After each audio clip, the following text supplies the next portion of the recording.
Buenas tardes, bienvenidos como siempre a la compañía de la primera mesa de opinión de Antioquia. Un gusto, un placer que nos estén acompañando, que sean nuestros televidentes. Este miércoles 3 de enero del año 2024 avanza este año, la ciudad muy vacía, María Andrea, con las buenas tardes. La ciudad se vació. Y no solamente los paisas se fueron de paseo y la mesa también está bastante diezmada. Sí, pero entendemos que eso es una época de vacaciones con las buenas tardes, Duber, y también a todos los televidentes. Sin embargo, se siguen moviendo varios elementos que tienen que ver con las noticias en Antioquia y el Valle de Aburrá, porque acabamos de pasar el 1 de enero, donde hubo varias posesiones, movimientos de consejos, temas de política. Y digamos que era una transición que se estaba esperando. Y es que precisamente, María Andrea, usted tiene detalles de lo que fue ayer la posesión en el caso de Medellín, el Consejo de Medellín, porque hubo momentos bastante curiosos. Muchos medios reportan la noticia en sí, que los concejales se posesionaron, pero hay detalles que no se le pasan a la primera mesa de opinión de Antioquia y que usted le va a contar a todos los televidentes. Una jornada larga, que contó con la presencia del alcalde de Medellín, por supuesto, donde se eligió esa mesa directiva. ¿Cómo quedó conformada? Bueno, hagamos un resumen muy rápido, y es que desde las 9 de la mañana comenzó entonces la sesión número 1 para el periodo 2024. ¿Qué se tenía pensado por esta sesión? En el orden del día estaba elegir la mesa directiva, que por supuesto, digamos que eso ya es una práctica que se ha hecho no solamente en el Consejo de Medellín, sino a nivel Congreso, donde lo que se hace es un preacuerdo para poder elegir presidente. Pues bien, acá están los concejales, muy nuevo este Consejo de Medellín. Recordemos, son 18 concejales nuevos, solamente repiten 3 de ellos del Centro Democrático. Entonces, llegaron los concejales, también llega, por supuesto, el alcalde de Medellín, quien hace la instalación oficial, saludando a cada uno de los que está presente. Entonces, uno de los momentos, digamos, importantes en ese momento del saludo, y que estaban esperando las barras y también los medios de comunicación, era cuando se saludara a Federico Gutiérrez, el alcalde de Medellín, y también Juan Carlos Upegui, como lo vemos allí en la imagen. Pues lo está saludando Juan Carlos Upegui, que recordemos que ocupa la curul por estatuto de oposición al quedar segundo como candidato a la alcaldía de Medellín. También está el señor Julián Pulgarín, quien hace parte del movimiento Independientes, pero vemos que más adelante, fíjense ustedes en lo que sucede acá.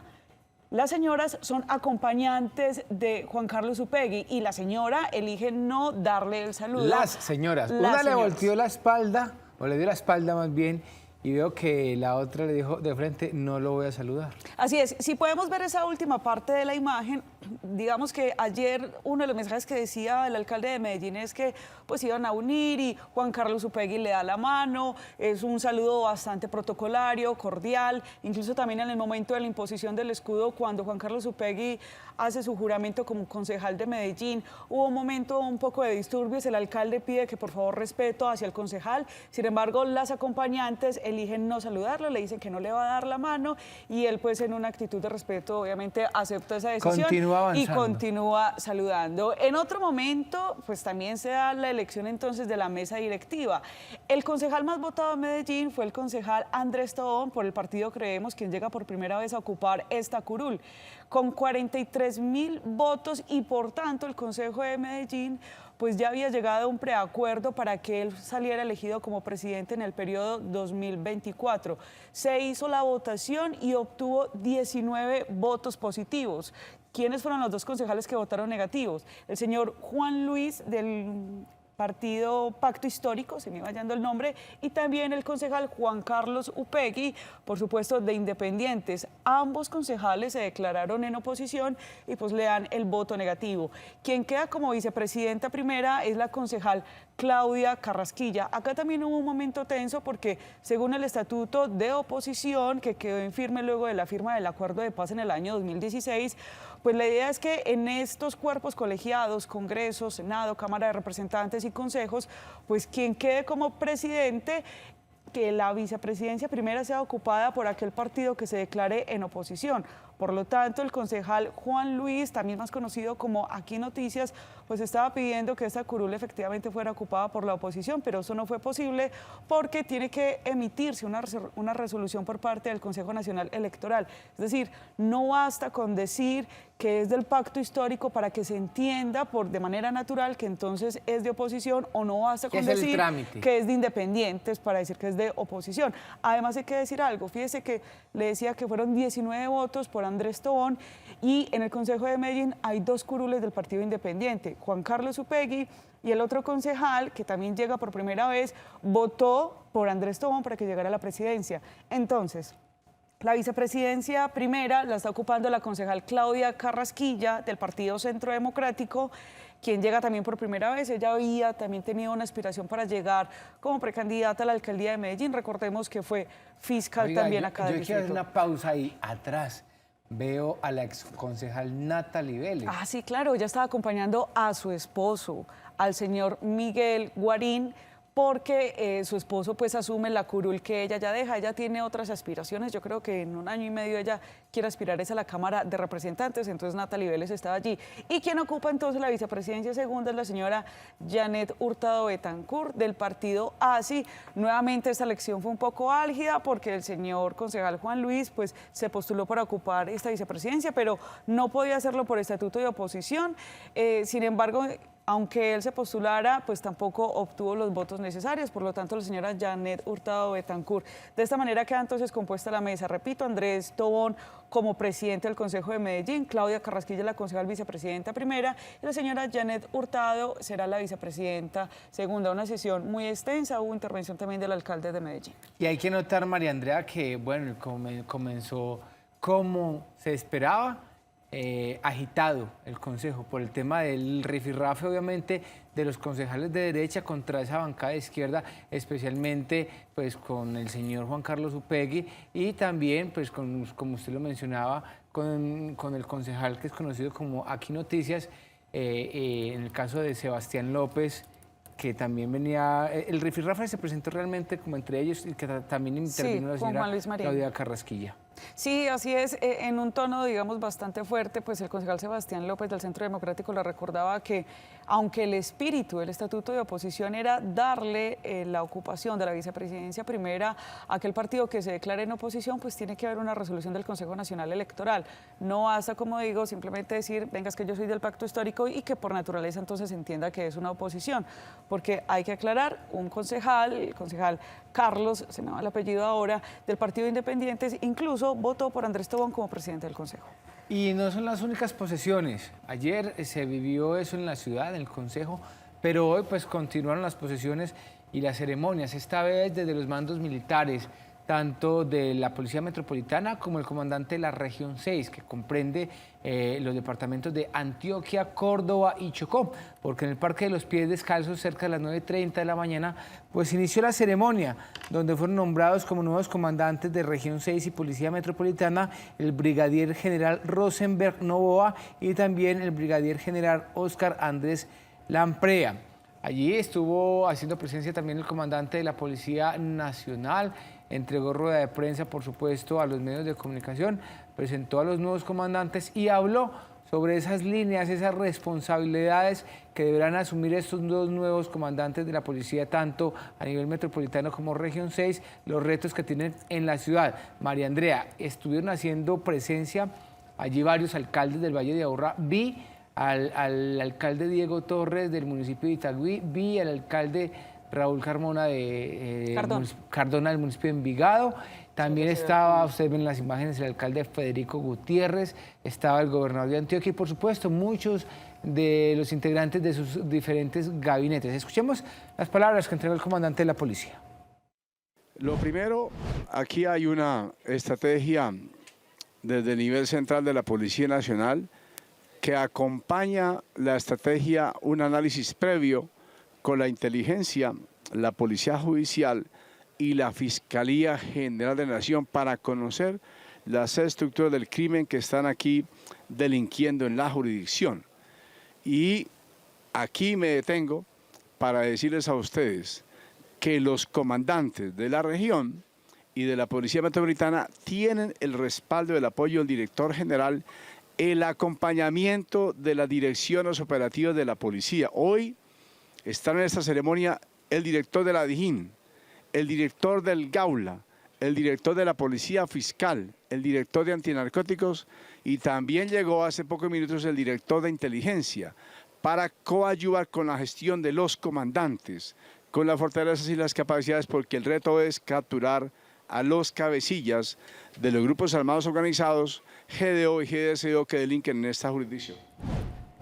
Bueno, los cambios no solamente se viven allí al interior de la Policía Metropolitana y la Policía Región 6, porque también hay cambios desde el edificio de EPM. Estábamos ahí en EPM, mirabas yo hacia el edificio y yo, es que esto está cambiando por todo lado. María Andrea, el alcalde Federico Gutiérrez anunciaba también ayer, en horas de la tarde, esa transformación que se va a sufrir en la mesa directiva allí de EPM. ¿Quiénes son? Venían sonando algunos, ¿realmente resultó cierto quiénes estaban sonando? Cuéntenos detalles. Mire, de las situaciones que más podemos decir que dificultó el avance de EPM y que generaba muchísimas críticas era el cambio de miembros de la Junta Directiva de esta compañía antioqueña. La Junta Directiva de EPM está conformada por 9 personas. Uno de ellos es el alcalde de Medellín, que por ser alcalde del distrito le corresponde el derecho además de ser el presidente de la Junta Directiva. Una de las promesas de Federico Gutiérrez era que cuando él llegara, entonces, a partir del 1 de enero, una de las primeras cosas en unión con el gerente era cambiar a todos los miembros de Junta Directiva. Ayer los anunció. Fíjense quiénes son, es un cambio que podríamos decir bastante técnico, es decir, conocen del sector. Entraría entonces a ser parte de la Junta Felipe Bayón, quien fue el presidente de Ecopetrol desde septiembre de 2017 hasta marzo de 2023. Felipe Bayón estuvo al frente de esta compañía que la dejó ganando bastante bien. El señor Luis Felipe Henao Cardona, quien fue ministro de Vivienda, pero también ministro del Interior. Luis Fernando Rico Pinzón fue el gerente general de Isagen. Josefina Duelo Trujillo, quien es la presidenta del grupo TCC. Está Luis Fernando Álvarez Jaramillo, quien fue presidente del Consejo de Estado y actualmente es el decano de la Facultad de Derecho de la Universidad Pontificia Bolivariana. Esos son los 5 miembros independientes que por derecho el alcalde de Medellín pues puede nombrar o puede postular para que sean entonces miembros de la Junta Directiva. Y hay 3 personas más. Ellas son la señora Elena Rico Villegas, Alberto Arroyave Lema y Gabriel Ricardo Maya. Y con el alcalde de Medellín entonces conformarían este grupo de las 9 personas que serían los miembros de la Junta Directiva. Pero no solamente este es el cambio. Mire, EPM tiene un gerente general, que es el señor John Maya, pero debajo del gerente general existen varias vicepresidencias. En la administración anterior, el exalcalde Daniel Quintero había nombrado muchos de estos altos cargos como vicepresidencias de personas que no eran del interior de Empresas Públicas de Medellín, sino que venían de fuera. Eran más cargos políticos que técnicos y, por supuesto, pues esto incomodó muchísimo en su momento al Consejo de Medellín. Ayer se conoció que ya se presentó la renuncia de 7 de estas vicepresidencias. Una 8ª renuncia se presentó el pasado 1 de enero y lo que va a suceder es que entonces el gerente ya aceptó la renuncia de estas vicepresidencias porque, recuerdo, fueron nombradas por el exalcalde Daniel Quintero y lo que sigue es que entonces esas vicepresidencias que están vacantes en el momento serán ocupadas por personas a manera de encargo que son del interior de EPM hasta que se nombren como cargos fijos. Bueno, ahí está el tema informativo en EPM. También hablemos sobre seguridad porque desafortunadamente en horas de la mañana pues se conoció el atentado que sufrió el ejército. Ayer el gobernador de Antioquia decía que todos los cabecillas de las diferentes organizaciones delincuenciales del departamento tenían precio, hablando en temas de recompensa. Y esta mañana pues se conoce ese atentado que sufrió la fuerza pública, exactamente el ejército, donde un uniformado perdió la vida y 12 más resultaron heridos. Pues la Fiscalía viene adelantando ese atentado que se presentó allí en el municipio de Turbo, acá en el departamento de Antioquia, y precisamente hoy en la posesión de estos comandantes de policía, el gobernador decía que entregaba una recompensa precisamente para quien entregue información que permita dar con la captura del responsable, los responsables de este atentado que deja un uniformado del ejército muerto, 12 más heridos, uno de ellos pues se encuentra con algunas heridas de consideración, los otros se vienen recuperando. Esto es lo que dice el gobernador de Antioquia. Un hecho perpetrado por la subestructura Úsuga bajo el comando de alias El Indio. Ya dentro de nuestro plan de recompensas hemos decidido desde el gobierno departamental ofertar por ese criminal una recompensa hasta 50 millones de pesos. como lo dijimos ayer a la salida del Consejo de Seguridad en Puerto Berrío, todos los integrantes de estructuras criminales en Antioquia, sean informantes, miembros, integrantes rasos o cabecillas, van a tener precio en este gobierno departamental. Vamos a darle incentivos a la ciudadanía para que sean los ojos de la fuerza pública y para que llevemos tranquilidad a todos los rincones de Antioquia. Y es que a propósito pues, de estos atentados y el tema de paz total al que le está apostando el gobierno nacional, el alcalde de Medellín, Federico Gutiérrez, le hizo una petición al presidente de la República, Gustavo Petro. El alcalde decía a los medios de comunicación que los ciudadanos y que el gobierno municipal tiene todo el derecho de conocer qué es lo que se está negociando allí en la cárcel La Paz del municipio de Itagüí, y que por eso le pedía al presidente Gustavo Petro que se reuniera con él cuando él quisiera, donde lo llamara, a la hora que quisiera, para que le informara y lo pusiera al tanto de lo que se está pasando allí con esa negociación. Incluso dice el alcalde Federico Gutiérrez que él, pues en caso de que se dé una negociación válida y una negociación transparente y bajo los esquemas y la normatividad, pues que está completamente dispuesto a apoyarlo, porque es su obligación, como una responsabilidad que tiene desde el municipio de Medellín y pues bajo los alcances que pueda tener esto. El alcalde Federico Gutiérrez pues le decía al presidente que también hay un tema de seguridad bastante importante ahí en juego, porque son esos cabecillas que Federico Gutiérrez en algún momento capturó en su administración anterior, los que hoy podrían estar a puertas de salir y con quienes está negociando. Esto dice el alcalde Federico Gutiérrez. Yo le he pedido al gobierno nacional, primero, que tenemos derecho a saber qué es lo que se está negociando. No solo yo como alcalde, sino la ciudadanía. Segundo, que se incluya a las víctimas en este proceso. Ese es el segundo pedido. Tercero, que si existe un marco jurídico, se lo cuenten al país y cuáles serán las posibles consecuencias de esa negociación. Cuarto, mi mensaje a quienes están allá. ¿Realmente quieren la paz? Muy sencillo. Dejen de asesinar, dejen de secuestrar, dejen de robar, dejen de extorsionar, dejen de desplazar gente y dejen de reclutar a nuestros niños, niñas y jóvenes. No es la primera vez que el alcalde Federico Gutiérrez le hace ese llamado al presidente Gustavo Petro. Dice el alcalde que no ha recibido respuesta y que le urge realmente, María Andrea, conversar con el presidente sobre esos temas que tiene él en su agenda como prioridad para la ciudad de Medellín. Y mire, Eduard, que en esa urgencia de hablar, pues el concejal de Medellín, Juan Luis Marín, que representa el Pacto Histórico, pues él también se ha ofrecido como enlace entre el departamento de Antioquia y Medellín y la nación, porque el concejal Juan Luis dice que es mentira que se esté mirando desde el gobierno nacional a la ciudad con desdén, como lo calificó Federico Gutiérrez. Pero no solamente habló de temas de seguridad, también se pronunció sobre el turismo, una situación que ya está sobre la mesa en Medellín. No es ningún secreto, nuestra ciudad es uno de los principales atractivos que tiene Colombia, uno de los lugares más visitados a nivel nacional. ¿Y qué dijo sobre el turismo, María Andrea? Mire, es que Medellín ha aparecido en muchas revistas internacionales como una de las mejores ciudades para visitar, califican las calles como la mejor calle del mundo, pero hay un tema de seguridad, pero también de turismo, que usted lo ha reportado varias veces acerca de los turistas extranjeros que incluso pierden la vida. El alcalde de Medellín dijo que no iba a permitir que vinieran extranjeros, incluso nacionales, a hacer un turismo depredador. Y se refería específicamente a aquellos turistas que vienen a hacer abuso sexual contra niños, niñas, adolescentes, o que vienen incluso buscando drogas. Él decía que Medellín tiene otros elementos para ofrecer, pero además era bastante fuerte cuando decía que aquellos turistas que vienen a Medellín a buscar este tipo de situaciones a manera de turismo, que además son un delito, él decía en sus palabras, pues se jodieron. Esto fue lo que nos contó en la mañana. Bienvenidos todos los turistas, bienvenidos, que sigamos creciendo en turismo. Pero aquí no queremos un turista ni un turismo depredador, que venga a dedicarse al abuso sexual contra nuestros niños, niñas y adolescentes, o que venga al tema de drogas. Nosotros aquí Medellín tiene todo para ofrecer, menos eso.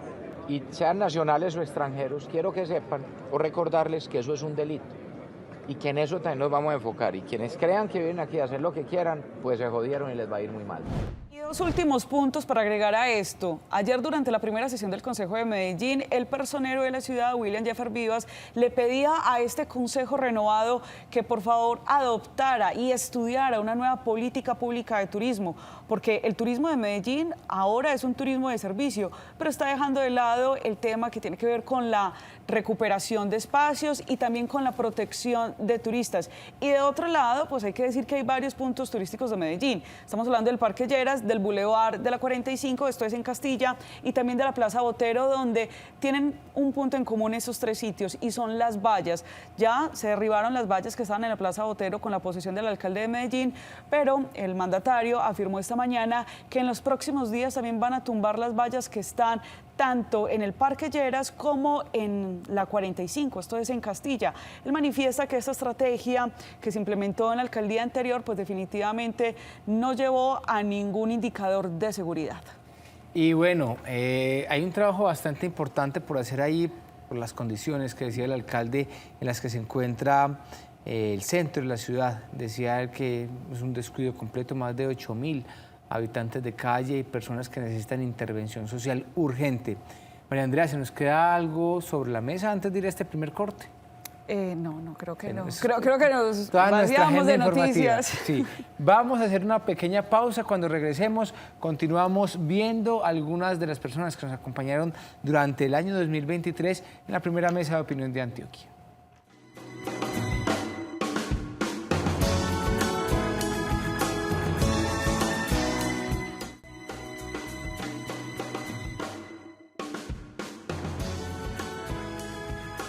Continuamos en Nos Cogió la Noche, la primera mesa de opinión de Antioquia. Vamos a tratar de ser lo más didáctico posibles ante esta gran amenaza que, digo yo, dentro de muy poco será muy fuerte en Colombia y en el resto del mundo. Doctor Hugo Gallego, bienvenido, ¿cómo me le va? Cordial saludo, muchísimas gracias y muy complacido de estar con ustedes de nuevo. El tema invitado hoy es el fentanilo. Es un producto que nace por allá en los años 50, específicamente en Bélgica. Es muy similar a la morfina, 50 veces más fuerte que la heroína, a la que yo le tengo pánico después de haber leído algún libro hace muchos años. 100 veces más fuerte que la morfina, y la morfina se la aplican a muchos pacientes terminales con cáncer, claro, pero bien suministrada bajo una supervisión médica. ¿Qué produce el fentanilo? Desentendimiento, sedación, aletargamiento, sensación de bienestar, genera además euforia, felicidad extrema y confusión. Es la droga que está generando ahora muchas noticias, sobre todo en algunas ciudades de Estados Unidos. Filadelfia, San Francisco, ya es se llama la droga de los zombies. Y vamos a tratar de ir entendiendo todo esto aquí con nuestro invitado. Pero ya llegó a Medellín y ya tuvimos 2 casos, Duber. Sí, Nacho, mire, pues hoy esa ha sido la noticia del día, precisamente porque la clínica Soma pues confirmó que 2 personas han sido atendidas precisamente por haber consumido esta sustancia. Una, al parecer, sin saberlo, que consumió Tusi, y la denuncia que se ha venido haciendo es que este producto fentanilo ha estado siendo mezclado con otras sustancias alucinógenas, y la otra sí fue una persona que lo buscó y pues que ingirió, bueno, ¿eso qué? Se ingiere, se aplica. No, pero no, suéltela, ahorita lo vamos a meter. Sí, es que no sé. Consumió. Que consumió. Sí, no sé. Se inhaló el fentanilo. Entonces, la preocupación, Nacho, es esa, porque no solamente acá en Colombia, como que somos tan creativos, ya llegó, y el pasado mes de julio, recuerde, la noticia también fue que en Medellín habían incautado 300 ampollas de este fentanilo, sino que ya lo están mezclando con otros productos. Usted que está en su casa, y aquí los que están en la mesa, imaginen 10 o 15 granitos de sal. Eso no es nada. 15 granitos de sal, eso no es nada. Eso es más o menos 2 miligramos de fentanilo. Y eso es letal. 2 miligramos son letales. Doctor Hugo Gallego, me complace tenerlo. Yo, como siempre, usted es una de las personas que más ha tratado y más conoce de este tema en nuestro país.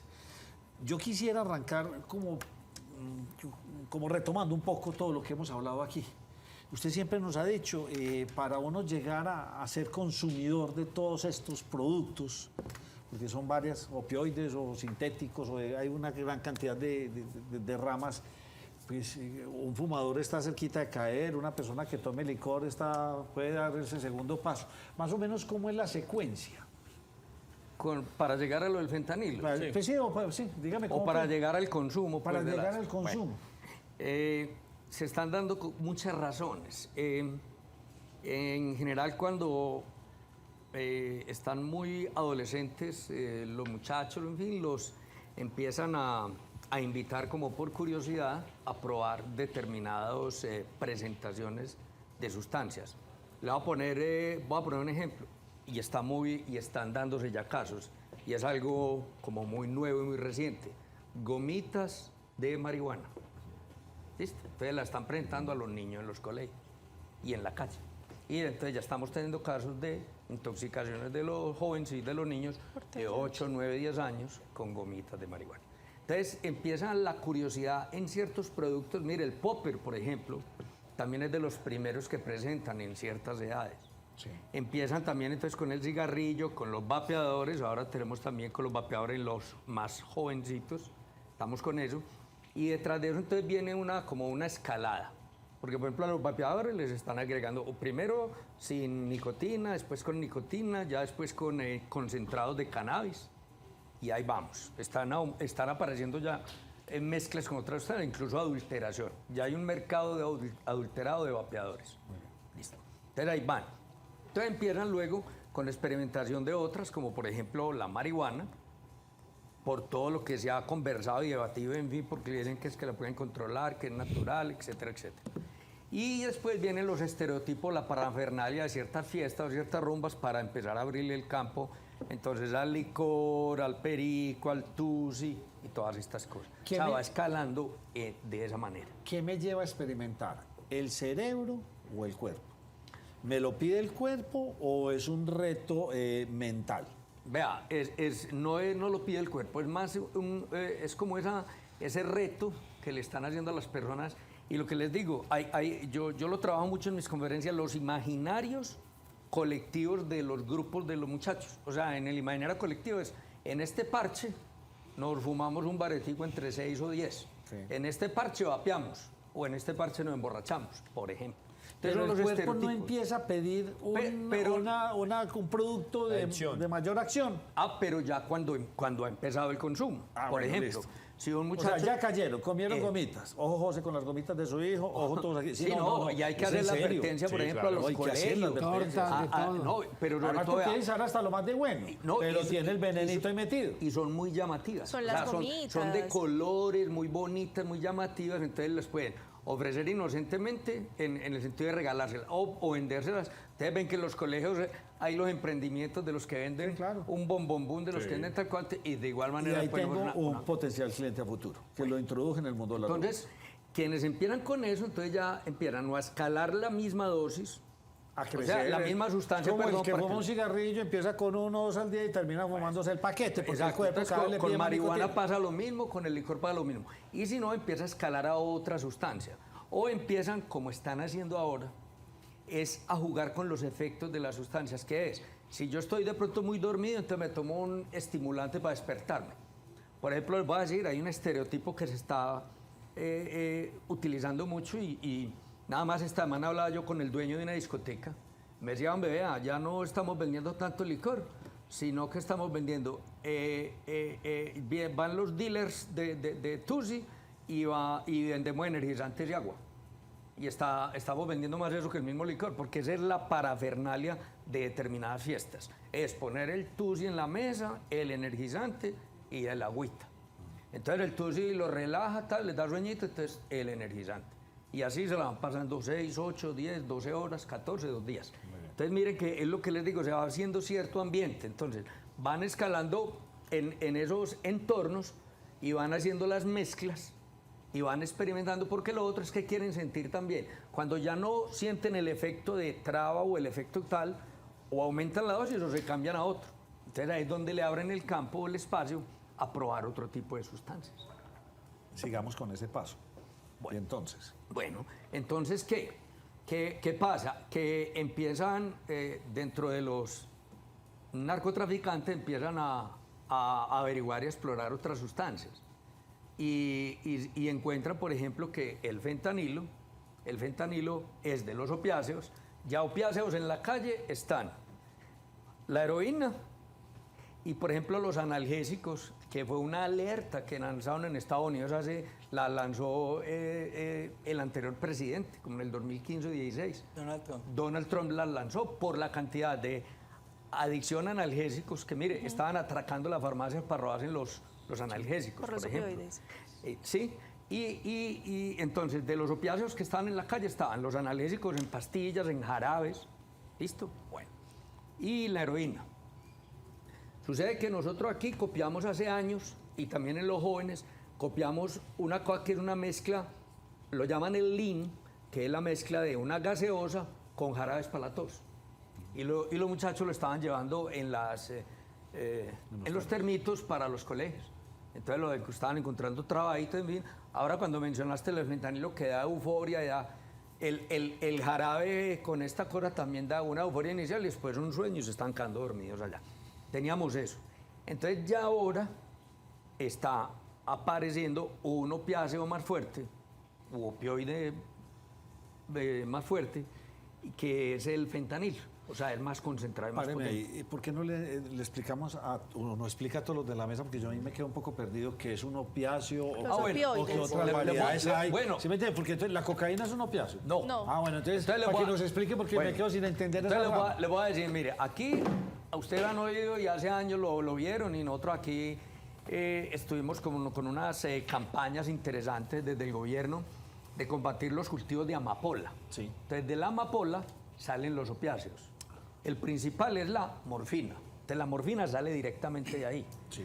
También la codeína, que es para la tos, sale de ahí. Y ya de esos empiezan con procesos químicos a sacar, por ejemplo, la heroína. La heroína es diacetilmorfina. Es con otras moléculas adicionales potencian el efecto de la morfina. Entonces la heroína es digamos, una morfina semisintética. Entonces todo eso sale de la amapola. Sale de la amapola. Wow, qué planta Y tan- ya ahorita lo que han hecho es sintetizar en laboratorio, ya completamente ya no naturales. Entonces, opiáceos los llaman a los que salen directamente de la amapola. Y los opioides son los semisintéticos o los sintéticos, los que no tienen que ver nada con la planta, pero que actúan de manera similar. Y vienen del laboratorio. Y esos Muy bien. vienen del ¿Dónde, laboratorio. ¿En qué grupo está la marihuana? La marihuana está en el grupo de los cannabinoides. Muy Ese es un bien. grupo Entonces, aparte. ¿en qué grupo está el tusi, la cocaína? La heroína. No, la heroína sí no, es de opiáceos. Opiáceos, sí, O no. opioides. No, pero el tusi y todos esos No, que usted el ma- tusi es una mezcla, es que ahí es donde está. Vea, por eso vamos a estar, y ahora cuando leía al Duber la noticia, o dar la noticia de que una persona llegó y compró tusi y sucede que le dieron fue fentanilo. El tusi para que, yo creo ¿Qué que es va el a quemar el mensaje, claro. El tusi era un polvo rosado y lo único que tiene de común es rosado, porque el resto de los componentes es una mezcla de diferentes cosas. Acá, mire, yo les voy a decir como algo bastante interesante, como ya ese tusi lo producen en las casas, y hay un poco de gente que se ha vuelto productora de ello, empiezan cada uno como a modificar la fórmula. Entonces, ¿qué le agregan? Le agregan, por ejemplo, le agregan heroína, le agregan ketamina, le agregan metanfetamina, le agregan levamisol, o sea, un poco de cosas que son antiparasitarios veterinarios, le agregan estimulantes, le agregan cafeína, lidocaína.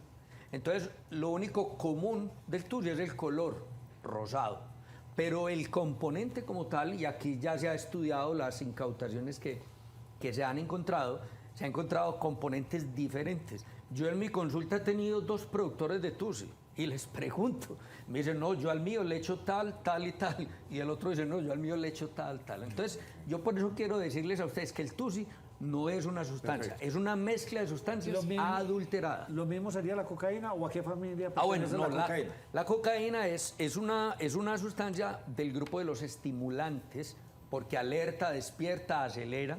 Es del grupo de los estimulantes. Entonces tenemos del sistema nervioso. estimulantes, Entonces, vea, nosotros opiáceos. tenemos estimulantes y depresores. Por Sí. ejemplo, depresor el alcohol. Entonces, estimulante la cocaína, las anfetaminas. ¿Listo? Que eran las que utilizaban para adelgazar y para el déficit de atención, la Ritalina y todo eso. Bueno. Hay grupos específicos como alucinógenos. Por ejemplo, el tusi se ha tratado más de colocar en alucinógenos porque en Colombia está teniendo como más constante uno de los componentes de la ketamina, que es un anestésico disociativo y ponen más como a alucinar la persona, alteraciones de pensamiento, de la sensación del cuerpo, etc. Entonces lo colocan más ahí. Pero de los alucinógenos, por ejemplo, está el LSD. De los alucinógenos está la ayahuasca o yagé. Está también la escopolamina, están en alucinógenos. La psilocibina, que está tan de moda que para terapias de hongos y yo no sé qué, también está en el grupo de alucinógenos.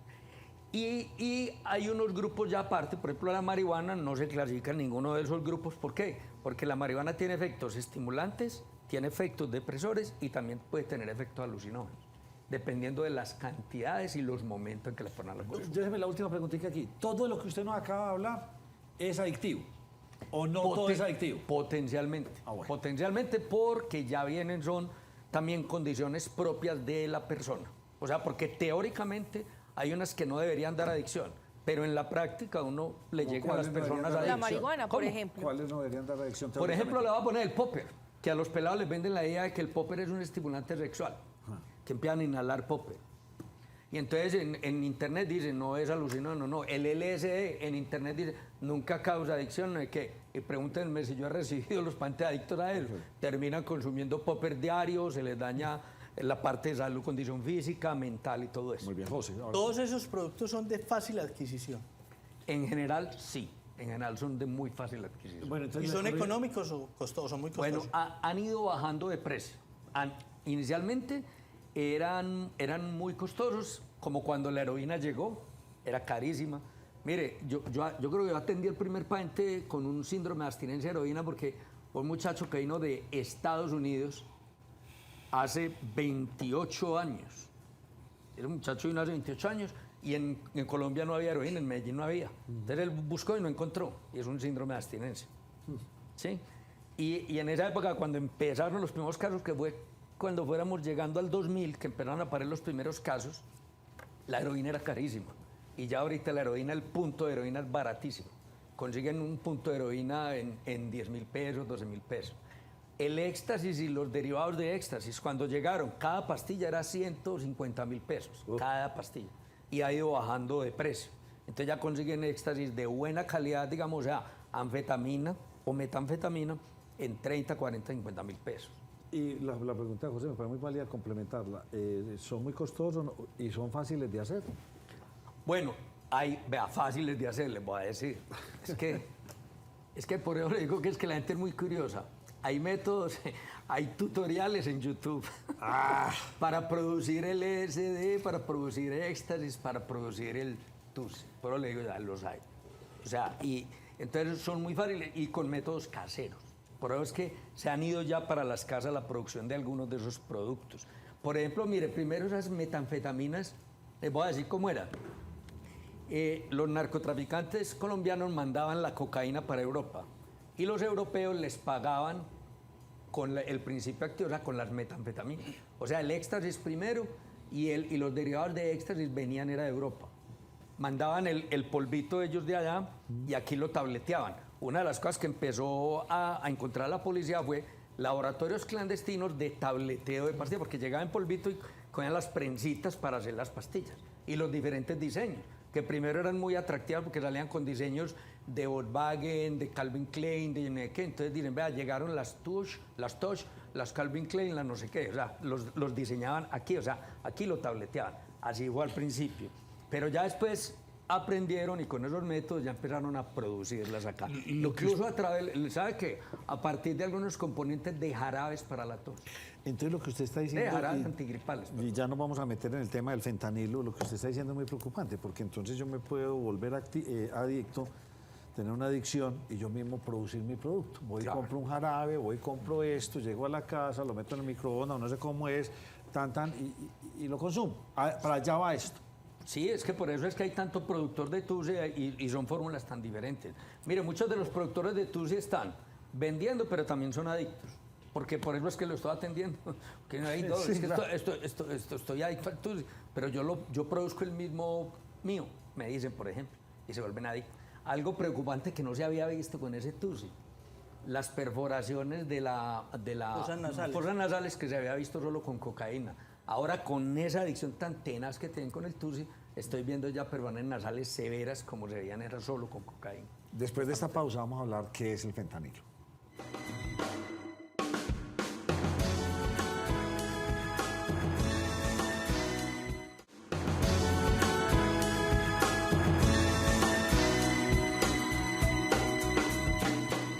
Esta sección es patrocinada por El Raspa y Listo de la Lotería de Medellín.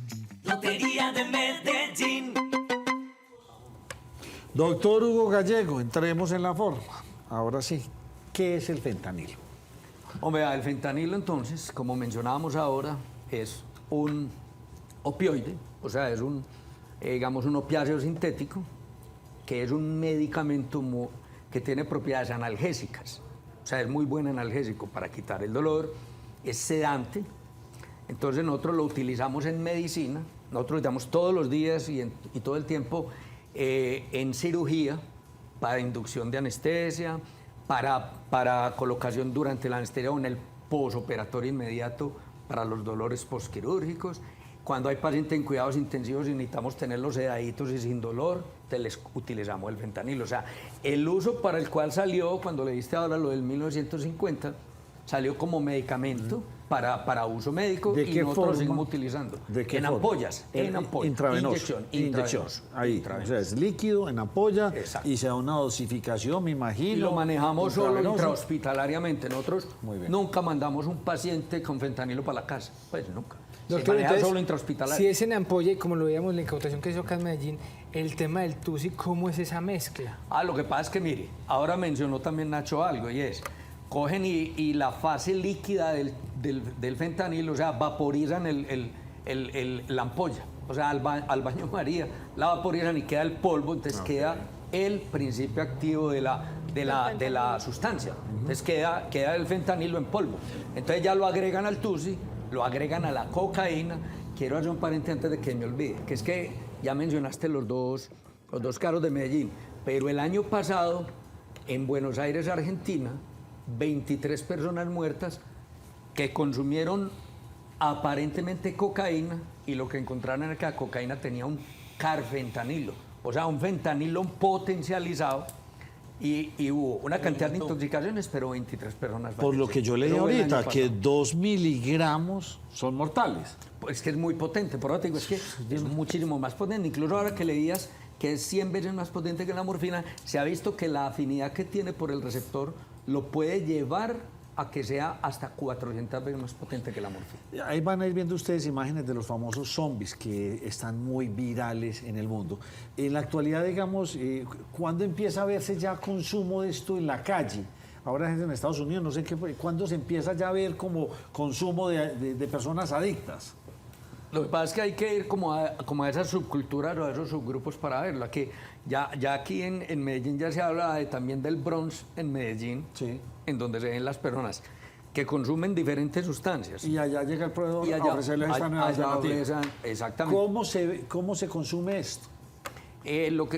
Los consumos actualmente en este momento son vía inhalatoria, o sea, inhalados. Por eso lo confunden. O sea, por eso pueden adulterar el tusi, pueden adulterar la cocaína, porque en general la cocaína y el tusi que se utilizan en el común de las personas es inhalado. Aunque pueden también, por ejemplo, hay tusi que lo pueden empastillar o consumirlo como consumía primero el éxtasis o como han consumido. Doctor Hugo, pero dígame una cosa. Usted ahorita nos hablaba, los medicamentos se utilizan ampolla, intravenoso. Ustedes nivelan ahí la dosis. Claro. ¿Cómo hace para actuar esto de forma...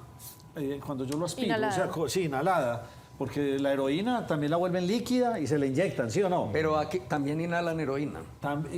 ¿Y eso por qué el cuerpo, cómo afecta? No entiendo, los pulmones... No, se absorbe, es que mire, las mucosas les voy a decir, lo que es la mucosa de la nariz, la mucosa de la boca, mire, por ejemplo, el papelito que es el LSD lo colocan aquí en el ojo y al humedecerse se absorbe. Entonces las mucosas en general, por tener tanta irrigación, tanta circulación, absorben muy fácilmente. Entonces al utilizar la mucosa nasal, se absorben muy fácilmente todas estas sustancias. Entonces por eso lo utilizan. Claro que se demora, les puedo decir, se demora para absorberse y pueden seguir actuando, porque a mí, por ejemplo, hay pacientes que llego y le reviso la nariz, y doctor, hace una semana que no, pero todavía está rosado. O sea, se les absorbe una parte y ahí queda la otra. Ayer nada más veía uno, me decía, doctor, le juro que el viernes pasado fue la última vez. Y yo, pero mira, que todavía tiene, o sea, se le absorbió una parte y todavía ahí tiene resticos. ¿Cómo actúa eso en el cuerpo? Entonces entra en nuestro sistema sanguíneo o a dónde entra y qué hace. O al cerebro. No, es que mire, acuérdense, el órgano blanco de las sustancias psicoactivas es el cerebro. porque las personas utilizan eso es para trabarse, no es para que le acelere el corazón, ni para que el hígado se le inflame, no es para que le dé efecto en el cerebro. O sea, por lo que les decía, alteraciones de la percepción, sentir más fuerte el organismo, más alerta, más conectados con el ambiente, o simplemente, por ejemplo, como están mostrando ustedes los videos ahí, la persona estar como más relajada, como en cámara lenta. O sea, ellos quieren ese el efecto en el cerebro. Veamos las imágenes de esta. ¿Por qué se desdoblan? ¿Por qué se doblan? Esas ¿Por qué quedan posiciones. doblados? Es la parte, mire, los opiáceos, les voy a decir, son depresores del sistema nervioso central. Entonces, como se deprimen, da una euforia inicial, como sentir lo máximo, sentir un máximo placer, da placer, y después les da el efecto depresor. Entonces se tratan de doblar, se van tratando de quedar Pero dormidos. les duerme el cuerpo, o sea, hay algo que les haga Sí, que imposible pararse, o es que No, buscando es que estas lo imágenes... pero no es que sea imposible parar, sino que lo relaja tanto que ellos están en un relax que se dejan como ir, pero es porque lo están disfrutando. O sea, ellos tienen, fuera de que tuvieron el placer, sienten el relax de todo el cuerpo. Mire, ¿sé cuál es el peligro? El peligro con el consumo de opiáceos en general es que eso lo relaja tanto que ellos se dejan ir y les puede dar una depresión respiratoria y un paro. Ya. Sí, es por eso, porque el efecto para ellos es de relajación, completamente. Sí. Pero y a propósito de lo que le preguntan ellos, frente a esa imagen que uno ve mucho, que es que se va la cabeza para el frente y queda como la cadera levantada, ¿eso es por qué? Pues precisamente es lo que les digo, es que uno cuando está relajado, uno trata de, que es lo último que uno Como de mantiene. acostarse, ¿no? Se pueden Pero siguen parados, pero con la siguen cadera. parados, Eso pero es se como un recuestan a estado- veces, se recuestan contra los muros también. Guardando las diferencias, pero es como un estado de alicoramiento máximo, es una borrachera. O sea, el borracho no camina plenamente. No, pero yo creo que un borracho no es capaz de quedarse en esa posición. Es que la que posición se la- quedan, la como hemos media. visto. Son así, se quedan así, quedan. Lo hago así, se quedan así. Un borracho no se queda ahí, se va porque No, se se va, marea, ¿sí o no? No, y Se cae. quien Un está borracho no- sentado pero también uno está ve esos frente al videos piso. que los hemos visto y se quedan ahí sostenidos mucho tiempo. ¿Por qué?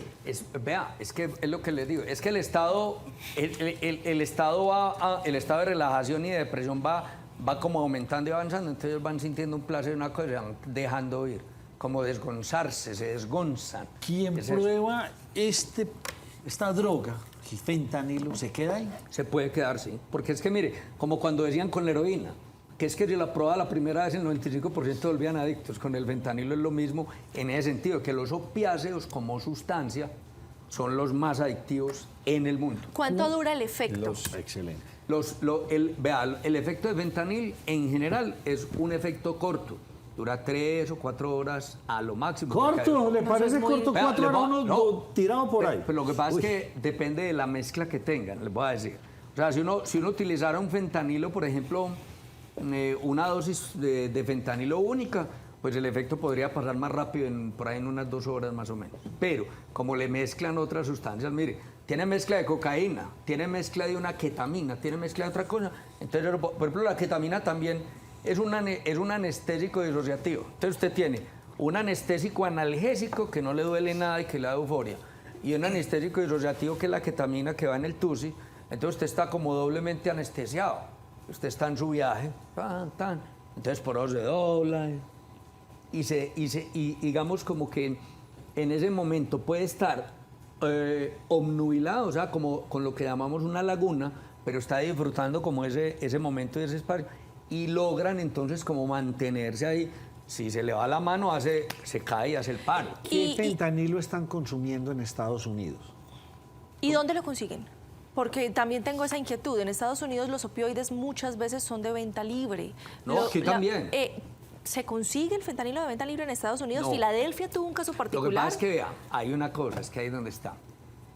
El fentanilo y esa molécula son de, digamos, de uso médico, pero al parecer ya aprendieron algunos carteles de narcotráfico a sintetizar la molécula o a mercado en México. En México aprendieron a sintetizar y ya están Entonces, exportando. por eso hay un mercado ilegal. Claro. Hay un mercado ilegal.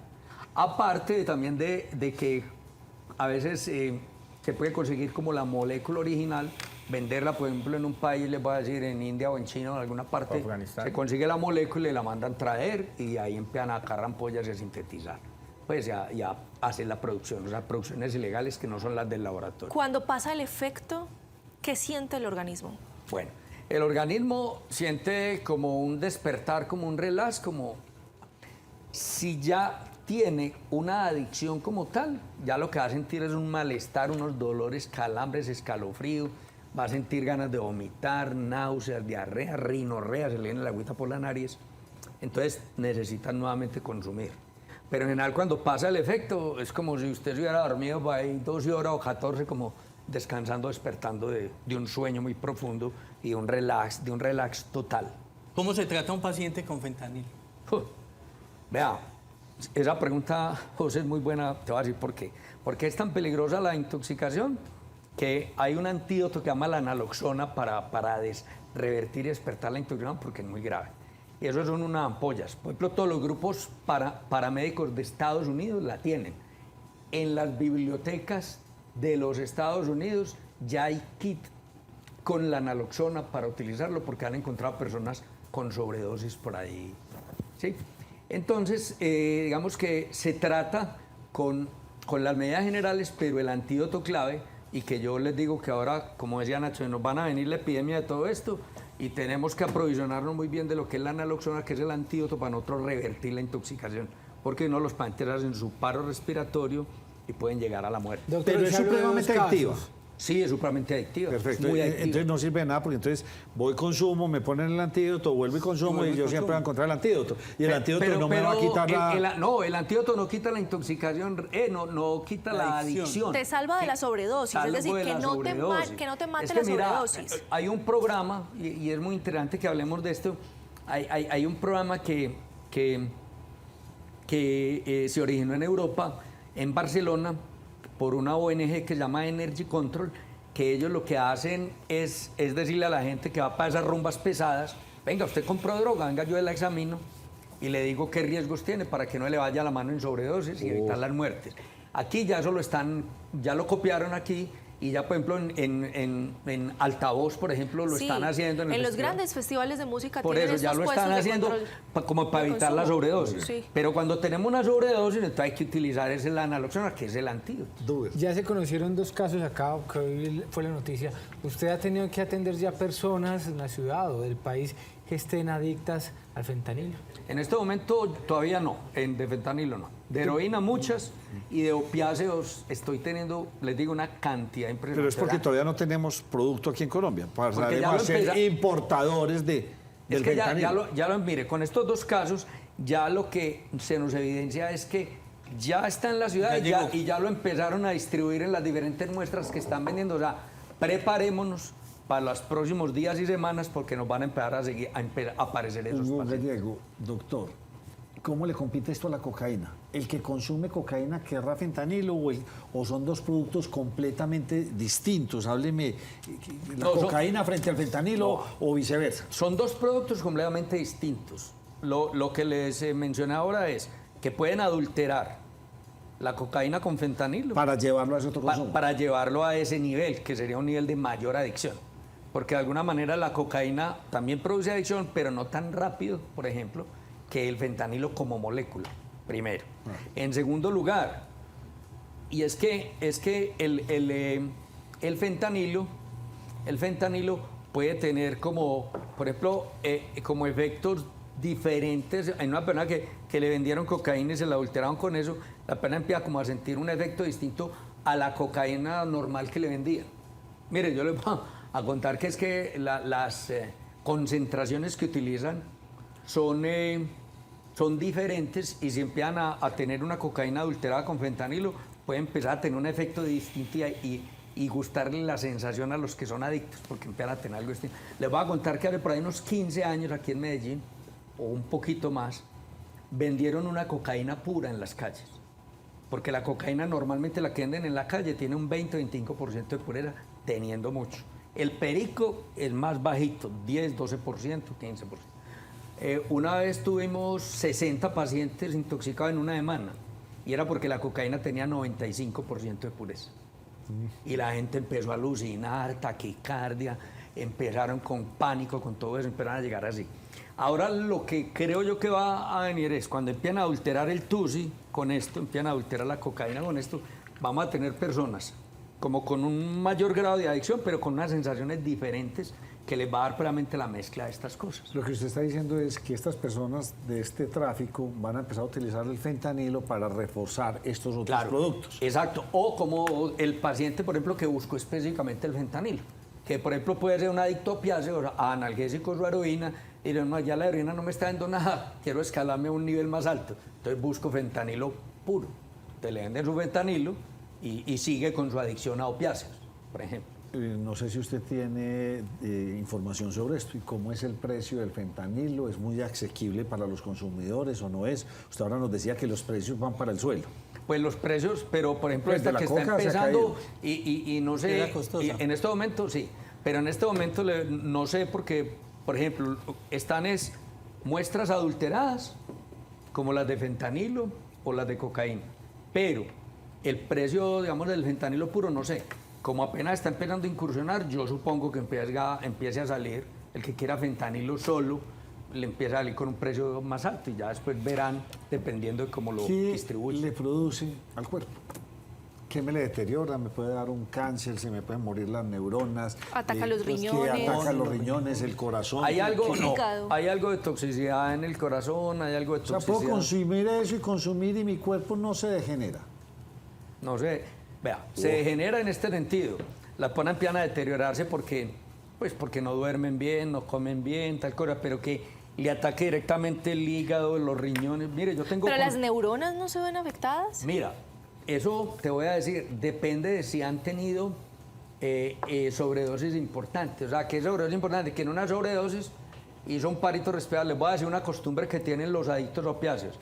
El adicto a opiáceos le da un viaje tan bueno que le dice al amigo, si me voy poniendo morado, me estimulás y me despertás. Por eso es que a los opiáceos le agregan estimulantes. Por ejemplo, la heroína aquí... Que no se quede. Claro. Para que no se queden. Porque si se quedan, ahí se hace una hipoxia y ya se lesiona las neuronas cuando falta algo de oxígeno. Aquí, por ejemplo, había un nombre que le decían speedball, o sea, bola rápida, era mezcla de heroína con cocaína, para que la heroína lo llevara a un viaje, pero que la cocaína lo despertara y no se quedara. Entonces ellos entre ellos se estimulan. Entonces le puede afectar las neuronas, es así, por falta de oxigenación. Entonces, ¿cuál es el riesgo que corren los sistemas de salud de los países? Si en última instancia no va a generar un cáncer de pulmón o riñones, o etcétera, etcétera. Pero genera muchas urgencias, muchas sobredosis, muchos síndromes de abstinencia. El que no consigue, mira lo que les digo yo, el que no consiguió heroína aquí cuando yo lo atendí, el hombre empezó con escalofrío, con temblores, convulsiones, presión alta, entonces hay que atenderlo. Y la enfermedad mental también, el tema de las adicciones. La parte, claro, ya vienen son las enfermedades mentales, pero por ansiedad, por trastorno del afecto, por todas esas cosas. Pero que haya, por ejemplo, un daño en la neurona, no, pero en la salud mental de la persona, las vuelve más ansiosas, las vuelve más depresivas. Que es más peligroso. Claro, o sea, mire que estamos en una emergencia de trastornos mentales. Todos los centros de tratamiento para enfermedad mental están saturados. No tenemos para dónde mandar los pacientes. Nacho, yo quiero hacer una pregunta un poquito diferente, pero tiene que ver con opioides. A mí ese tema me llama muchísimo la atención porque en Estados Unidos se registran unos niveles de adicción a medicamentos de venta libre para control de dolor y para ansiolíticos, incluso que tienen una gran carga de opioides. Y se dice es que la adicción que se tiene a los opioides es altísima. ¿Qué tan cerca está Colombia de llegar a esos estados en los que se encuentra Estados Unidos? Pues ahorita lo mencioné, sí estamos con eso y yo llamo mucho la atención. Yo a mis estudiantes de la universidad les digo, ojo con la prescripción de los opioides, ustedes estudiantes de medicina, ojo, cuando lo prescriban, ustedes a las personas decirle, pregunten por favor, porque un opiáceo es muy buen analgésico, pero debe ser dado por 3, 4 días, no quedarse uno tomando un mes, 2 meses, porque genera la adicción y ya después no se lo quita. Si lo estamos teniendo, les voy a decir por qué. Yo en este momento estoy atendiendo muchos pacientes con dolores de cáncer y que les tienen que utilizar opioides y ya se vuelven adictos a los opioides. Entonces el oncólogo, el cancerólogo me llama, Hugo, ayúdame para que este paciente está necesitando morfina a 2 manos y analgésicos tal. Dolores crónicos, neuropáticos, de cualquier etiología. También personas con dolores agudos muy intensos, empiezan a utilizar el opioide, un dolor de muela, un espasmo muscular y les dan un opioide.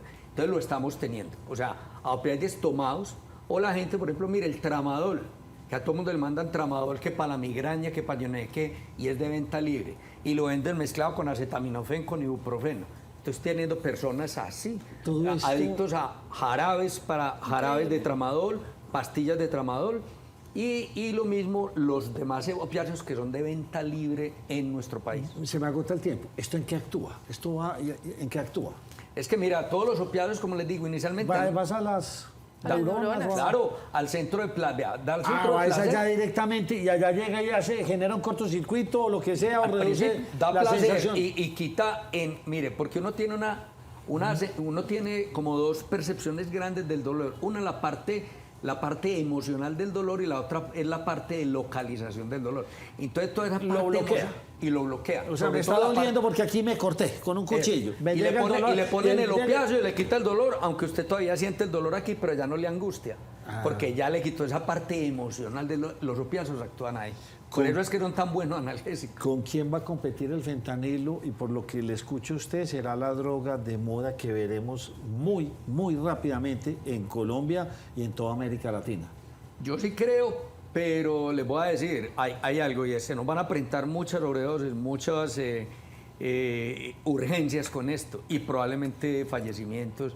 Pero yo creo que ahí mismo eso va a ser como la alerta para que las personas estén como muy pendientes de con ese fentanilo, porque pues fuera de que tiene el problema de adicción y todo eso, hay mucho riesgo de ¿Y complicaciones. va a competir con la cocaína? En este momento está compitiendo con la cocaína. Mire que se ha desestimulado la producción cocalera, pero porque está compitiendo en este momento con la cocaína particular y con la marihuana. Y además que es mucho más fácil de hacer. Ah, sí, porque no necesitan fentanilo grandes extensiones de terreno, sino que son sintéticas y en pequeños laboratorios pueden hacer los procesos. Grandes cantidades, en pequeños laboratorios. Claro, porque lo que decías de 2 miligramos, entonces necesitan espacios muy pequeños. Entonces, por eso son como laboratorios de un cuarto. Cada cual va a poder hacer sus drogas en su casa. Sí. ¿Y se conoce de presencia, además de lo que está llegando a Colombia, en Latinoamérica, fuerte en otras partes o apenas está llegando? No, sí, lo que les dije yo, por ejemplo, en Argentina el año pasado, y ya hay alertas en los otros países, en Latinoamérica. Porque lo que mencionabas ahora, pues digamos, la sintetizaron y tienen como una presencia importante, por ejemplo, de México, y eso va como regándose. Sí, se va a cambiar el mundo del narcotráfico, lamentablemente. esto. Yo leí ayer precisamente leí eso, que en México ya se está hablando, y dije, no, tranquilo, es que aquí lo vamos a inundar a usted, ya no es la coca, es el fentanilo, aquí ya lo sabemos sintetizar, va para allá para que... Lo leí ayer en algún periódico internacional. Preocupante la cosa. Y lo que decía Andrea, por ejemplo, de Estados Unidos, o sea, hasta 200.000 muertes se han reportado en Estados Unidos por muerte de los opiáceos. Usted, de los diferentes presentaciones. Me quedan 30 segundos. Usted alguna vez me habló de un anestésico. Y entonces, que usted cómo sabía si consumían, si llegaban sus hijos a su casa con los pies morados porque se golpeaban, pero no sentían. ¿Cuál era ese? No me acuerdo cuál te como dije. que es como una anestesia que se toman y entonces usted sabía que... pero si estaban consumiendo lo que pasa es que ese, por ejemplo, es la ketamina, que es uno de los componentes en este momento del TUSI. Muy bien, eso con el TUSI. Entonces, perfecto. Entonces, ¿sabe por qué consume TUSI? Porque llega lleno de morados, ¿verdad? Porque está como medio anestesiado. La pregunta que le tengo es muy sencilla. Hombre, una persona esta no se mata en esos estados así descolgado. O sea, ahí no está el riesgo grande que se caigan por unas escaleras, se caen o se ahogan.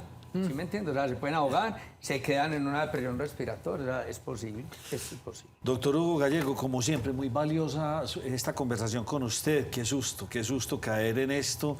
Y el que caiga en el fentanilo y le guste, ahí se queda. Muy complicado. Hombre, sí, que se cuiden mucho cuidado, esas curiosidades, el probar esas cosas, no reciban este tipo de sustancias por ahí, ni regalo, ni nada de estas cosas. Porque ahí se quedan. Muchas gracias. A ustedes, muy amables.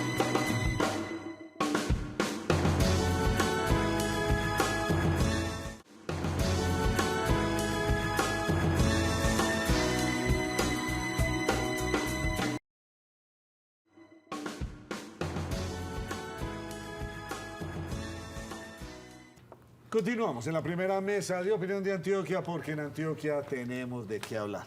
Y tenía mucha intriga, la seguimos y la vemos y muy viral por estos días. Muchas cosas que preguntarle, que todo el día se las deben estar preguntando.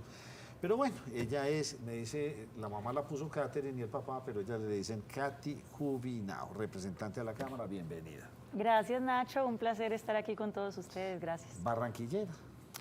Bueno, nacida en La Paz, Cesar, con familia O sea, usted barranquillera. nació en la tierra más linda de este país, en el Cesar, porque yo me lo he caminado y le digo, es de las cosas más hermosas que yo haya visto. Así es, con sus guayacanes. Uy, no, es hermoso, es hermoso. Sí, y me fui a Bogotá hace ya 18 años, entonces soy roleña. ¿Sí? Sí, Sí, se le exacto. siente y por ahí el deje costeño que no lo ha perdido. No. Pero Un suave. costeño. Como el paisa, el costeño nunca pierde el acento. ¿Será? Jamás. Bueno, representante, ¿qué está haciendo por Medellín? Encampañada. Encampañada. Con mis candidatos al Consejo y a la Asamblea. Alejo Moncada, Verde 10 al Consejo de Medellín y Camilo Calle a la Asamblea Verde 51. Hacemos parte de un grupo de trabajo desde hace mucho tiempo. Alejito Moncada estuvo conmigo en Trabaja en Vagos, la veeduría al Congreso que liderábamos antes de llegar a esa corporación. Así que bueno, aquí feliz, hablando Usted con la llegó, gente. Usted llegó, pero no está liderando eso, ¿sí o no? ¿Qué? Esa campaña que hicieron. O sea, usted no está... Usted ya no o está sea, de ya- bala allá. No, Ah, ya está no puedo. trabajando. ¿Trabajan o todavía siguen siendo puedo, vagos? no puedo ser juez y parte, claramente. Claro. Yo no puedo ser juez de los congresistas porque ahora yo soy congresista. Pero sí estamos permanentemente monitoreando, de todas formas. Nosotros que la seguimos continuamente y que vemos todos estos aconteceres, porque obviamente en la región nos interesa lo que pasa a nivel nacional y más en este momento tan coyuntural de nuestra política, porque hay como una percepción, usted al principio era muy gobiernista, muy de lo que estaba pasando y estábamos muy enfilados y de repente esto se está volviendo en una cosa que de pronto usted nos puede explicar. ¿Cuál fue la ruptura? ¿Cuál fue la ruptura y por qué este gobierno se está explotando es al interior? Entre otras cosas, Nacho, perdóneme, le hago la cuña, porque Katy hace parte de un partido que en teoría sigue siendo un partido de la coalición de gobierno, pero que sus congresistas han manifestado posiciones independientes, por llamarlo de alguna forma, y sus expresiones con el gobierno nacional también han marcado si a favor o en contra. A ver, nosotros en el Verde hemos militado en las causas de cambio por décadas. Y los que somos de la nueva generación o de la última generación del Verde, muchos venimos de procesos de activismo y de movilización, sobre todo digital, en redes sociales. Creo que el desencuentro con el gobierno nacional se ha dado en los cómo. Yo creo que en los qué estamos muy sintonizados y la política a uno le da el qué, la visión de lo que uno quiere de su sociedad, de su país, de qué es lo que queremos ser. Pero en el cómo, este gobierno tiene muchos problemas porque tienen una visión en muchos ámbitos setentera, ochentera. Es como si se hubieran quedado con unos postulados que hoy son trasnochados, porque la evidencia empírica nos facilita saber qué funciona y qué no funciona. Y yo creo que al presidente Petro y a algunas personas en el gobierno les molestan los datos, les molesta la evidencia. Si la evidencia contradice lo que ellos ideológicamente están proponiendo, entramos en choque inmediatamente. Y son sectarios, son profundamente sectarios y realmente es muy difícil que escuchen. Vean la subcomisión de la reforma a la salud, nos costó sangre que crearan esa subcomisión. Fue casi que un mes peleando con el gobierno. Entonces yo creo que si podemos tener muy claro el qué, pero si no tenemos claro el cómo, podemos retroceder a una situación incluso peor de aquella que queríamos transformar. Representante, ¿cuáles son esas situaciones que usted dice setenteras, ochenteras en las que se quedó el gobierno? No, pues la reforma a la salud y la reforma laboral creo que son una muestra de una visión realmente anacrónica de la sociedad. Nosotros en el Partido Verde votamos por las reformas. Yo quiero una reforma a la salud para Colombia. Yo quiero una reforma laboral. Yo quiero una reforma pensional. Quiero la reforma a la educación. Pero caray, tienen que ser reformas comprensivas de los tiempos actuales. Tienen que llamar a los expertos. Tienen que escuchar a la academia. Tienen que realmente ser muy técnicos, porque todas las cosas tienen un proceso. En el Estado todas las cosas tienen una técnica y un proceso, y los procesos del Estado no son sencillos. El funcionamiento administrativo del Estado es supremamente complejo, de manera que si el gobierno no se pone serio con esto, yo creo que vamos a seguir siendo muchos congresistas que dentro de la coalición de gobierno vamos a seguir alzando nuestra voz porque queremos que el cambio salga bien. El cambio no puede ser para mal, el cambio tiene que ser para que lleguemos a un punto mejor. Estas propuestas son empíricas y quizás mal planteadas. Es que no son empíricas, son ideológicas, no tienen en cuenta la evidencia empírica. Creo que ahora en la subcomisión de la salud que se ha desarrollado durante esta semana, hemos podido escuchar a muchísimos expertos de lado y lado, pero expertos al fin y al cabo que pueden poner la discusión en los términos que son. Esperemos a ver que ahora salga el informe de la subcomisión y esperemos que realmente sea un avance y haya una reforma a la salud mucho más concertada, que se concentre en lo que hoy no funciona, pero que no borre lo que funciona.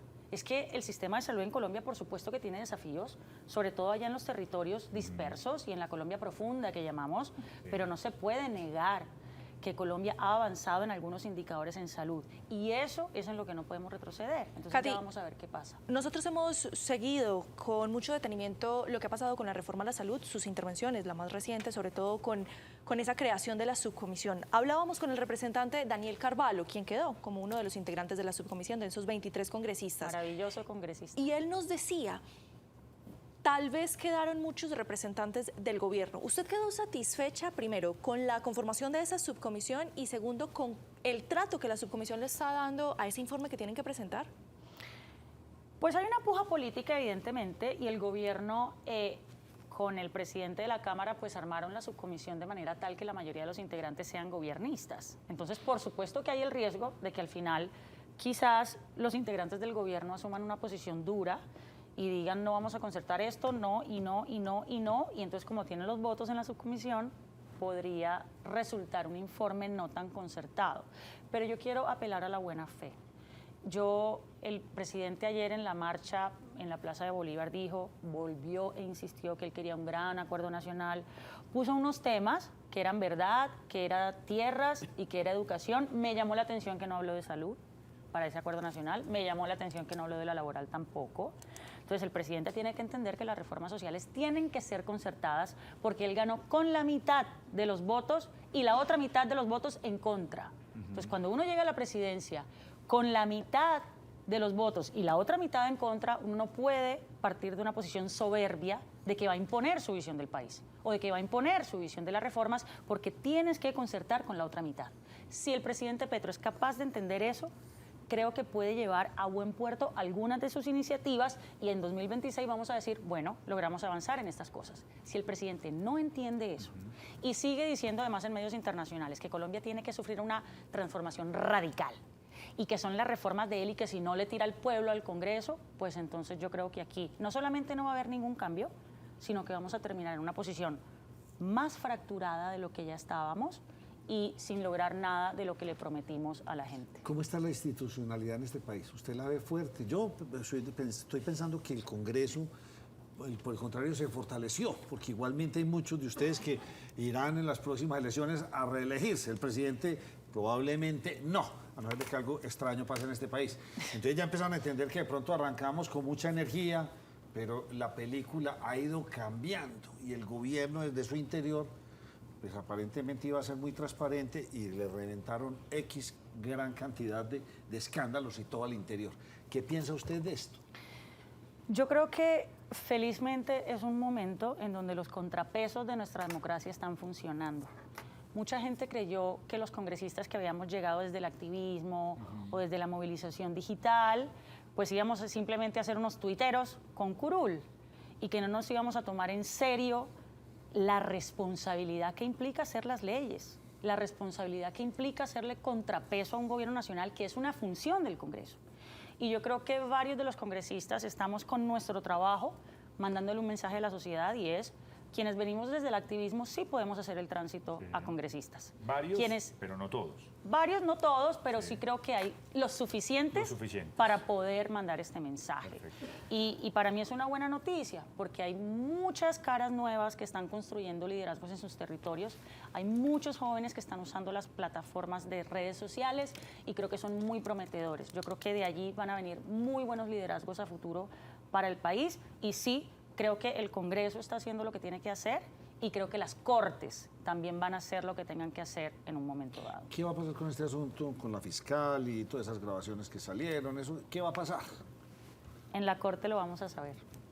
¿Y será un proceso Ella rápido, me dio una oportunidad maravillosa, y es que me denuncia por injuria y calumnia sobre una denuncia que además ya no procedía, porque ya yo había aclarado el alcance de lo que yo dije. Yo tenía información de que la señora sí me había grabado, y por eso yo hice las acusaciones que hice.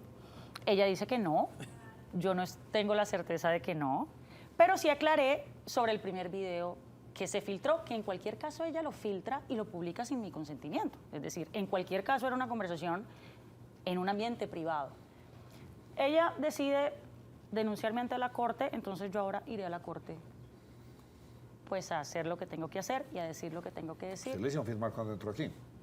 ¿Qué? ¿Usted le hicieron firmar cuando entró aquí? El derecho de uso de consentimiento, es que eso es normal, o sea, es que no pueden tomar nuestras imágenes y hacer lo que se sea, es que eso hay que trabajarlo, porque este mundo está patas arriba en ese sentido.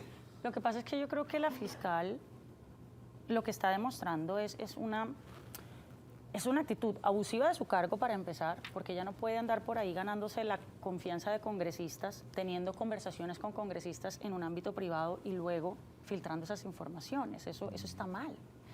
Entonces creo que mis cuestionamientos en este momento a ella son de tipo ético.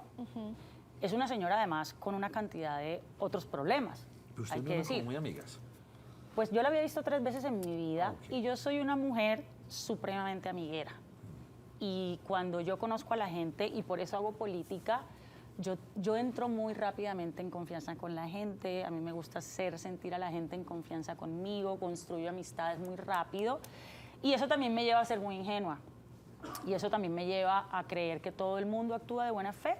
Y pues en política ni en la vida en general todo el mundo actúa de buena fe. Siempre hay personas que tienen una agenda oculta o unos intereses particulares y están dispuestos a llevarse y a atropellar a personas que no tienen nada que ver en sus peleas, como en este caso yo. Aquí la pelea es de la fiscal con el fiscal Barbosa. Por esa pelea de ella con Barbosa, ella abre una pelea con la representante Catherine Miranda, y por la pelea que ella tiene con la representante Catherine Miranda, entonces también me quiere meter a mí. ¿Y cómo en está su relación con Catherine Miranda? Fantástica. Gracias a la fiscal creo que hemos conversado mucho y nos hemos dado cuenta que en política sobre todo hay gente tratando de siempre indisponerte con los demás o con otros colegas. Y es algo que definitivamente uno va aprendiendo con el tiempo a no caer en esos juegos. Y de nuevo, pues en la Corte Suprema veremos quién está diciendo la verdad. Le tengo una pregunta rara. ¿De dónde es su apellido? Jubinao. ¿De dónde procede? Es originalmente portugués. Ah, muy bien. Es originalmente portugués, pero a Colombia los Jubinaos llegaron a comienzos del siglo pasado a Ciénaga Magdalena. Entonces, en varios municipios del Magdalena hay muchos Jubinaos. Pero finalmente mi papá es ultra barranquillero y mi familia, mi núcleo es de Barranquilla. Quiero rematar porque nos cogió ya la noche. Usted ve el reloj como es implacable en este programa. Muy cordialmente invitada a la próxima vez que vuelva a Medellín. Todos los congresistas y representantes de la Cámara que ven a Medellín siempre pasan por esta mesa. ¡Qué siempre. honor! Bueno. Es obligatorio. La voy a poner de agorera. ¿Cómo ve usted el panorama de aquí a diciembre? Van a salir, se van a mover estas reformas, vamos a seguir con este ambiente enrarecido. Viene este mes, estamos a 40 días ya de elecciones. Hay una nueva reforma, la de servicios públicos. Sí, hay nueva reforma de servicios públicos. En fin, hay una, ¿qué ve usted? Es que son demasiados frentes. ¿Cómo ve usted? Elecciones, miles de reformas, un país enrarecido desde el orden público, la gasolina por arriba, el país desacelerado. O sea, se está armando un cóctel muy complejo. ¿Usted cuál es su ¿Cómo le percepción? va a ir al presidente en las próximas elecciones territoriales? A mí no me gusta jugar a adivina ni a bruja, pero creo que no hay un buen panorama para el partido del gobierno en las elecciones locales, no porque lo pronostique, sino porque lo siento en calle. En redes, digamos, yo soy una de las principales víctimas y blancos de las barras bravas y de lo que se llaman las bodegas. Pero cuando yo salgo a la calle, de verdad que es otro mundo. Lo que a mí la gente me dice en la calle es, por favor, no vayan a dejar que destruyan el sistema de salud. Lo que a mí la gente en la calle me dice es, por favor, dígale al presidente que estamos vueltos nada con la seguridad. Aquí ya nunca llegó la paz. ¿Paz total de qué? Aquí lo que tenemos es a los grupos ilegales reorganizándose, otra vez presionándonos en el marco electoral.